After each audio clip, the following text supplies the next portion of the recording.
Shalom saudaraku yang dikasihi Tuhan. Hari ini kita kembali belajar pelajaran The Secret of Judas. Kita sudah masuk di bagian yang terakhir. Kitab Yudas ini kan dibagi menjadi 4 bagian, yaitu yang pertama salam pembuka, itu ayat 1 sampai 3. Terus bagian yang kedua itu peringatan tentang kehidupan rusak di akhir zaman, tentang kefasikan, berbagai macam mulai dari tokoh-tokoh, contoh-contoh, perumpamaannya, terus dan segala macam nubuatannya dan lain sebagainya, itu di dalam ayat yang keempat sampai 19. Bagian yang ketiga ini ayat yang ke-20 sampai 23, cerita tentang, ya saya beri singkatan untuk memudah menghafalkannya. Bagian ketiga ini Yudas, singkatan dari Yesus mau Anda suci. Jadi Tuhan Yesus itu merindukan kita mau hidup suci, kita mau disucikan, kita mau berkenan kepada Tuhan. Nah, ini ayat yang ke-20 sampai yang ke-23, saudaraku. Nah, saya akan bacakan ayatnya di dalam ayat yang ke-20 dalam terjemahan King James Indonesia. Itu berbunyi demikian. Tetapi kamu ini, saudara-saudara yang kekasih, bangunkan dirimu sendiri di atas imanmu yang paling kudus serta berdoa di dalam Roh Kudus. 21. Peliharalah dirimu di dalam kasih Allah sambil menantikan rahmat Tuhan kita Yesus Kristus yang membawa kepada hidup yang kekal. 22. Dan dengan berbelas kasihan kepada beberapa orang, kamu menjadi berbeda dari yang lain.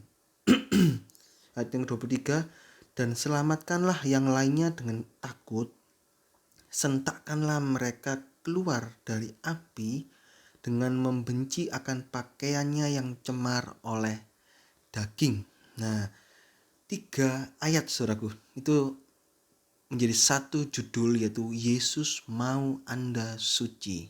Setelah kita bicara tentang kefasikan yang begitu jahat, di ayat-ayat terakhir ini Yudas menuliskan tentang nasihat agar kita bisa hidup suci, bebas dari kefasikan. Ya, kehendak Allah itu memang kita ini hidup dalam kesucian, terbebas dari kefasikan. Tidak mungkin seorang orang tua gitu saudaraku pengen anaknya itu sakit bolak-balik, sakit terus-menerus. Misalnya hari Senin sakit, Selasa sembuh, Rabu sakit, Kamis sembuh, Jumat sakit, Sabtu sembuh. Tidak mungkin saudaraku. Demikian juga Allah kita. Tidak mungkin Allah itu menginginkan anaknya itu jatuh bangun dalam dosa. Jatuh bangun dalam dosa. Nah, kalau Allah saja merindukan, ayo nak hidup dalam kesucian. Nah, kita sebagai anak-anak Allah, ayo kita juga mau merindukan, Tuhan, saya mau hidup suci. Tuhan, pimpin saya. Tuhan, kuatkan saya. Nah, jadi match atau klop sesuai dengan kerinduan Allah, kita juga mau berusaha. Dan Allah akan memberikan kekuatan, saudaraku. Nah, saudara yang kekasih, kita di ayat yang ke-20 ini, tetapi kamu ini saudara-saudara yang kekasih, kembali ditulis ya untuk ketiga kalinya. Demikianlah orang-orang yang cinta Tuhan itu pasti cinta jiwa-jiwa. Yohanes 21 ayat 15 sampai 17. Apakah engkau mengasihi aku, Petrus? Ya Tuhan, kata Petrus. Jawab Tuhan Yesus bilang apa? Gembalakanlah domba-dombaku. Beri makan domba-dombaku. Gembalakanlah domba-dombaku. Sampai 3 kali. Nah, itu menunjukkan bahwa kalau kita mengasihi Tuhan, kita mau terbeban akan jiwa-jiwa. Yudas ini juga, dia memberi peringatan tentang kefasikan di ayat-ayat sebelumnya. Dia juga memberikan salam pembuka, doa-doa agar diberi kemurahan, diberi anugerah, dan lain sebagainya. Dan terakhir ditutup, ayo bareng-bareng hidup dalam kesucian. Saudara-saudara yang terkasih, hidup dalam kesucian gitu saudaraku. Jangan membuat pengorbanan Tuhan menjadi sia-sia dan kembali hidup dalam dosa. Karena Allah itu serius menginginkan kita hidup suci, agar rencananya, setiap detail rencananya itu selalu digenapi dalam hidup kita. Ayo, Yesus mau Anda suci, Yesus mau saya suci. Kita mau menggenapi rencana Tuhan. Nah, di sini saudaraku, di ayat yang ke-20 sampai 23 itu ada beberapa nasihat agar terbebas dari kefasikan. Yang pertama, di sini ayat yang ke-20, bangunkan atau building up yourself, bahasa Inggrisnya, bangunkan dirimu sendiri di atas imanmu yang paling kudus. Itu yang pertama. Bangunkan dirimu sendiri di atas imanmu yang paling kudus. Yang kedua, berdoa di dalam Roh Kudus. Yang ketiga, peliharalah dirimu di dalam kasih, saudaraku. Yang keempat itu tentang jadi empat hal ini, saudaraku ya. 4 hal. Yang keempat itu menantikan rahmat Tuhan yang membawa hidup kekal. Yang kelima, berbelas kasihan kepada beberapa orang. Ditulis beberapa orang, and of some have compassion. Jadi berbelas kasihan kepada beberapa orang. Keenam, itu aktif menyelamatkan yang lain. Jadi ada 6 hal yang kita pelajari hari ini. Yang pertama, kita bahas dulu tentang bangunkan diri sendiri di atas iman yang paling kudus. Itu ayat yang ke-20b. Dari ayat ini kita bisa melihat ada 4 tingkatan iman. Ada 4 tingkatan iman. Saya tulis di sini. Yang pertama adalah iman yang keji. Kita baca Roma 1 ayat 23 ini dan 25. Mereka menggantikan kemuliaan Allah yang tidak fana dengan gambaran yang mirip dengan manusia yang fana, burung-burung, binatang-binatang yang berkaki 4 atau binatang yang menjalar. Ayat yang ke-25 langsung, sebab mereka menggantikan kebenaran Allah dengan dusta dan memuja dan menyembah makhluk dengan melupakan penciptanya yang harus dipuji selama-lamanya. Amin. Itu adalah iman yang keji, yaitu percaya kepada kepada Allah-Allah yang lain. Ini ditulis kepada binatang-binatang, burung-burung. Ini cerita tentang ilah-ilah yang lain, saudaraku. Inilah iman kepada keduniawian. Orang-orang fasik mempercayakan hidupnya kepada keduniawian ini, kepada dosa, kepada melasatkan keinginan tubuh, keinginan daging, hawa nafsu. Ini seperti apa, saudara? Ini seperti benih yang ditabur di pinggir jalan, di tanah jalan itu, saudaraku. Itu di dalam Matius 13 ayat yang keempat, di mana benih yang ditabur itu karena tanahnya jalanan tidak bisa bertumbuh, mati. Itulah orang-orang yang keras hati dalam dosa, yang mempercayakan kepada dunia ini, sehingga imannya disebut iman yang keji.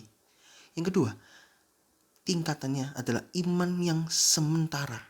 Ini 1 Korintus 15 ayat 19. Saya bacakan, jikalau kita hanya dalam hidup ini saja menaruh pengharapan pada Kristus, maka kita adalah orang-orang yang paling malang dari segala manusia. Ini iman sudah di dalam Kristus, benar, bagus. Ini awal mulanya baik, benar, di dalam Kristus. Tetapi dia menaruh pengharapan hanya di dalam hidup ini saja. Jadi Kristus, dia percaya Tuhan karena ingin kaya, karena percaya Tuhan karena ingin sukses, dia percaya Tuhan karena ingin diberkati, dia percaya Tuhan karena ingin mendapatkan sesuatu. Nah itu perkara dunia ini saja. Orang-orang seperti ini disebut apa? Adalah orang-orang yang paling malang dari segala manusia. Kenapa, saudaraku? Karena Allah kita ini itu Allah yang maha kuasa, yang tak terbatas besarnya. Tetapi permintaan kita hanya sebatas perkara-perkara dunia.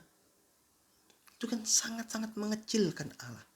Seperti hanya kalau kita meminta kepada Presiden Jokowi, ya, Presiden itu, Pak Presiden, saya mohon, ya kamu minta apa nak?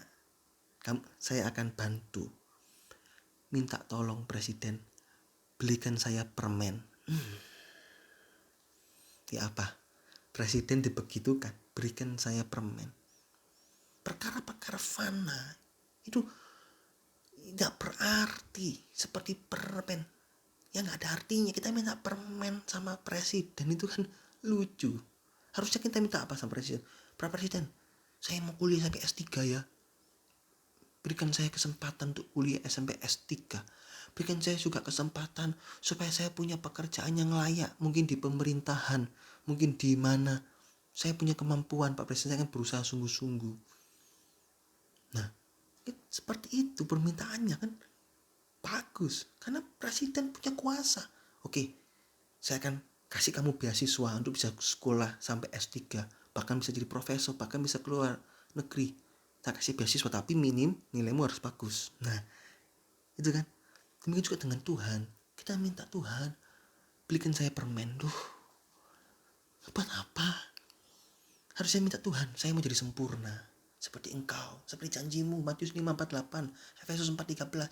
Ukuran kesempurnaan, ukuran kepenuhan di dalam Kristus. Saya juga mau Tuhan jadi berkat bagi banyak orang. Izinkan saya jadi berkat. Nah, itu permintaan untuk kekekalan, saudaraku, bukan untuk perkara dunia ini. Perkara dunia ini hanya fasilitas. Tuhan berikan saya, misalnya berikan saya mobil. Supaya apa? Supaya saya bisa antar jemput jiwa-jiwa. Wah, itu perkara fana yang dipakai untuk kekekalan. Itu yang kita minta, saudaraku. Jadi dari kekal, itu sumbernya kekekalan, dapat fana hanya sebagai fasilitas untuk mendapatkan kekekalan. Itu Tuhan, majukan usaha saya sehingga saya bisa memberi nafkah bagi pegawai-pegawai saya, sehingga saya bisa memberkati banyak orang, sehingga pegawai saya bisa punya kehidupan yang lebih layak, sehingga namamu dipermuliakan di dalam pekerjaan saya. Nah, itu permintaan yang harus kita minta. Bukan minta kaya, minta sukses. Itu perkara permen. Tapi minta apa? Saya mau hidup suci. Saya mau tidak pernah berdosa lagi seperti janjimu. 2 Petrus 1:10. Nah, itu saudaraku. Iman yang hanya untuk perkara dunia ini saja, iman seperti ini akhirnya juga kandas, terkena keduniawian dan kekhawatiran dunia. Ini seperti tanah berbatu-batu dan tanah semak duri. Di dalam Matius 13 ayat 5-7. Tanah berbatu-batu, ada tanahnya tipis hingga tumbuh benihnya itu. Batu-batu tumbuh kena batu, mati. Batu itu lambang apa? Lambang perkara-perkara dosa. Sehingga terhimpit oleh kesukaan dosa itu akhirnya mati. Nah, di dalam tanah semak duri juga sama. Sudah tumbuh, kena apa? Kekhawatiran dunia, tipu daya dunia. Kena tertusuk itu. Akhirnya mati. Khawatir hidupnya. Saya di tengah-tengah pandemi corona ini makan apa? Loh, kenapa kok mengecilkan kuasa Tuhan? Karena kuasa Tuhan itu lebih dahsyat dari corona, saudaraku. Tuhan Yesus menjanjikan anak-anak Tuhan tak akan pernah minta-minta. Jadi kita pegang janji Tuhan itu. Yang penting perkara primer, makan, sandang, pangan, papan kita terpenuhi, oke lah, berpadalah dengan itu. Kalau biasanya mungkin kita bisa makan di luar, saat ini cuma bisa masak tempe, tahu, ya ayam biasa, bersyukurlah. Pecel, bersyukurlah. Nah ini saudara, ini kalau kita hanya beriman akan perkara-perkara dunia ini saja, maka kita ini orang-orang yang paling malang. Inilah iman yang sementara, berapi-api, tiba-tiba kecewa. Apa yang saya minta kok gak dapet, kecewa, undur dari Tuhan. Itu iman yang sementara. Ketiga, inilah yang ideal, yaitu iman yang paling kudus. Dasar ini, bangunkanlah dirimu di atas iman yang paling kudus. Ini iman yang paling kudus ini adalah iman tingkat ketiga. Inilah iman yang tidak tergoyahkan. Inilah iman yang dasarnya itu Kristus. Bukan dasarnya itu adalah dunia atau kekayaan atau apapun. Percaya Yesus karena di dasarnya apa? Waduh, ada janji paksi kaya. Oh, tidak saudaraku. Jangan menyalahartikan kebenaran firman Tuhan. Oh, kok akan jadi kepala dan bukan ekor. Jadi pasti semua itu akan punya masa depan yang bukan masa depan, punya jabatan-jabatan yang tinggi di dalam pekerjaan, gajinya sampai 100 juta. Jangan menyalahartikan ayat-ayat firman Tuhan. Jadi kepala dan bukan ekor artinya apa? Jadi kepala ini pemikir yang memikirkan, mengatur kerja tangan, kerja mata, kerja segala macam. Nah, kalau kita jadi kepala itu janji Tuhan, sehingga kita jadi berkat, kita punya pengaruh, kita punya impact, dampak yang besar di tengah-tengah masyarakat, dalam pekerjaan kita, dengan adanya kita di dalam kantor kita nggak akan pernah bangkrut, kantor kita akan terus maju, kantor kita diberkati Tuhan. Nah, itu loh saudara, itu jadi kepala. Bukan kepala tuh pasti saya jadi kaya. Oh tidak, bukan seperti itu. Kepala itu jadi berkat. Orang lain butuh apa? Butuh kejujuran, tanyanya ke kita. Butuh kedisiplinan, tanya ke kita. Butuh tanggung jawab, tanya ke kita. Butuh hormat akan orang tua, tanya ke kita. Itu yang dinamakan jadi kepala, yang ngatur, jadi pengaruh, jadi berkat. Nah, itu saudaraku, ini iman yang paling kudus. Itu adalah iman di dalam Kristus. Dan iman ini adalah iman yang rela berkorban walaupun gak dapat apa-apa. Sadrak, Mesak, Abednego, dia rela mati. Kita baca itu kalimat ikrar yang sangat menggetarkan hati, saudaraku. Daniel 3 ayat 17-18. Jika Allah kami yang kami puja sanggup melepaskan kami, maka Ia akan melepaskan kami dari perapian yang menyala-nyala itu. Jika Allah mau menyelamatkan, maka Ia akan menyelamatkan. Ayat 18. Tetapi seandainya tidak, hendaklah Tuanku mengetahui ya Raja. Camkan itu. Wah, kalau bahasa sekarang, bahwa kami tidak akan memuja dewa Tuanku dan tidak akan menyembah patung emas yang Tuanku berikan itu. Ini iman yang paling kudus, iman yang rela berkorban, iman yang tak tergoyahkan, iman yang terus menerus berapi-api ke Tuhan. Percaya walaupun kita gak dapat apa-apa, tetap beriman. Iman ini yang memperkenankan Allah. Ibrani 11 ayat yang ke-6. Bukan ingin mendapat sesuatu yang jasmani dari Allah. Kalau kita dapat sesuatu yang jasmani, kita bersyukur. Tapi kalaupun Tuhan belum izinkan itu, tetap bersyukur. Karena yang penting itu bukan jasmaninya, tapi yang terpenting itu adalah Allahnya. Kita baca Kejadian 15 ayat 1. Kemudian datanglah firman Tuhan kepada Abram dalam suatu penglihatan. Janganlah takut Abram, akulah perisaimu, upamu akan sangat besar. Loh, tampaknya ayat ini, kok seperti itu? Berarti Allah itu akan memberikan upah yang sangat besar. Betul. Tapi coba kita lihat bahasa Inggrisnya. Ini mengandung rahasia yang penting. Fear not, Abram, I am thy shield and. Nah, ada N-nya. I am thy shield and thy exceeding great reward.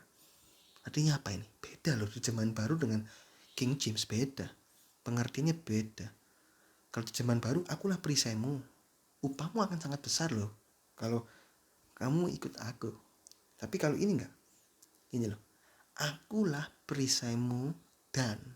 Kalau kata dai ada dan, berarti dainya bisa dijadikan satu. Jadi gini, akulah perisai dan upahmu yang sangat besar. Jadi yang upah yang sangat besar itu bukan perkara fana, bukan perkara jasmani, tetapi I am pada Tuhan. Bukan saya ya, tapi I am Lord, Tuhan. Jadi upah yang terbesar itu Tuhan Yesus. Asal dapat Yesus, cukup bagi kita untuk berjalan melangkah melewati segala perkara. Walaupun kita gak dapat apa-apa, tapi ada Yesus, itu cukup. Karena Yesus akan mencukupkan kita dalam segala perkara. Yesus akan menguatkan kita. Yesus akan membawa kita mempunyai masa depan yang indah, yang cerah. Ini saudaraku, Yesus cukup dalam hidup kita. Matius 6:33 menjelaskan tentang hal ini. bahwa kalau kita mendahulukan Allah maka yang lain akan ditambahkan. Tetapi penambahan dari Allah itu bonus, itu fasilitas. Tujuannya tetap adalah kerajaan sorga. Jadi kita harus membangun iman yang paling kudus. Itulah iman dasarnya Kristus. Iman yang rela berkorban. Iman yang memperkenankan Allah. Iman yang tidak tergoyahkan. Iman yang tidak mikir perkara jasmani, tapi mikir perkara kekal. Sehingga iman ini akan terus tumbuh kuat. Walaupun dihantam oleh apapun, iman ini gak akan goyang. Seperti Sadrak Mesak Abednego terus tumbuh sampai tingkatan yang paling 4, yaitulah iman yang sempurna. Nah, tingkat yang ketiga itu lambang apa? Lambang benih yang ditabur di tanah yang subur. Nah, itu tingkatan yang ketiga. Benih yang ditabur di tanah yang subur. Nah, benih ini akan tumbuh karena apa? Tanahnya subur, dengan lemah lembut menerima segala pekerjaan firman Tuhan. Nah, itu akan menyuburkan benih firman, dan firman ini menimbulkan iman, dan iman ini terus bertumbuh, saudaraku. Nah, ya. Dan iman yang terakhir itu adalah iman yang sempurna. Kapan iman yang sempurna ini ada? Di dalam 1 Korintus 13 ayat yang kedua itu diceritakan iman yang sempurna ada. Artinya apa? Ini iman jika kita sudah sampai surga, maka iman kita sudah sempurna karena kita sudah melihat Tuhan Yesus, pribadi yang kita percayai selama hidup ini. Kita melihat, oh ini loh. Kita melihat Tuhan sehingga iman itu menjadi sempurna. Saat ini kita percaya walaupun tak melihat, itu iman. Suatu saat ketemu dengan Tuhan Yesus di awan-awan di sorga, itu iman yang sempurna. Dalam hidup ini, iman mana yang kita pilih? Iman yang keji, iman yang sementara, atau iman yang paling kudus? Saya harapkan kita semua memilih iman yang paling kudus. Nah, iman yang paling kudus ini sebagai dasar pembangunan kehidupan rohani kita. Firman Tuhan adalah pedoman iman yang paling kudus untuk membangun rohani kita. Kisah 20 ayat 32. Titik ujung pembangunan rohani kita adalah seperti Kristus. Efesus 4:13 dan 15. Ini pertumbuhan yang paling ideal sampai dunia tidak mendapatkan apa-apa dari diri kita yang bisa menguntungkan dunia. Kita baca ayatnya di dalam Yohanes. Ayat ini menarik. Saudara bisa hafalkan. Ini ya. Tidak banyak lagi aku berkata-kata dengan kamu, sebab penguasa dunia ini datang dan ia tidak berkuasa sedikit pun atasku. Tapi coba kita lihat dalam bahasa Inggrisnya, berbunyi demikian. Hereafter I will not talk much with you. Tidak banyak aku berkata-kata dengan kamu. Itu oke, sama ya. For the prince of this world come, karena penguasa dunia ini datang, ya. And had nothing in me. Saat penguasa dunia ini datang, dia ingin mengambil dia ingin memasukin hidup kita untuk merusak hidup kita. Dan dia had nothing in me. Dia gak dapat apa-apa. Dia ingin mengambil iman kita, gak bisa. Dia ingin mengambil kejujuran kita, gak bisa. Dia ingin mengambil kedisiplinan kita, gak bisa. Dia ingin mengambil kesucian kita, gak bisa. Itulah artinya ayat ini, saudaraku. Artinya, he had nothing in me. Pastikan iblis datang, iblis memberi berbagai macam tawaran, iblis menggoda kita. Pastikan he had nothing in me. Iblis tidak dapat apa-apa. Iblis datang percuma, sia-sia. Itu loh saudaraku artinya ayat ini. Sia-sia. Karena iblis gak dapat apa-apa. Karena saya berpegang teguh membangun dasar iman yang paling kudus. Ini, sebagian orang Kristen salah membangun rohani sehingga menjadi batu sandungan bagi orang lain. Misalnya, jadi orang Kristen hanya ingin kaya sehingga saat tidak terjadi mereka kecewa dan menjelek-jelekan kekristenan. Kristen apa? Nah, yang begitu. Oleh karena itu kita harus punya dasar yang benar, yang paling kudus. Barulah kita bisa bertumbuh yang ideal tanpa bisa digoyahkan oleh apapun. Mazmur 1 ayat 1-3. Berbahagialah orang yang kesukaannya ialah firman Tuhan dan yang merenungkannya siang dan malam.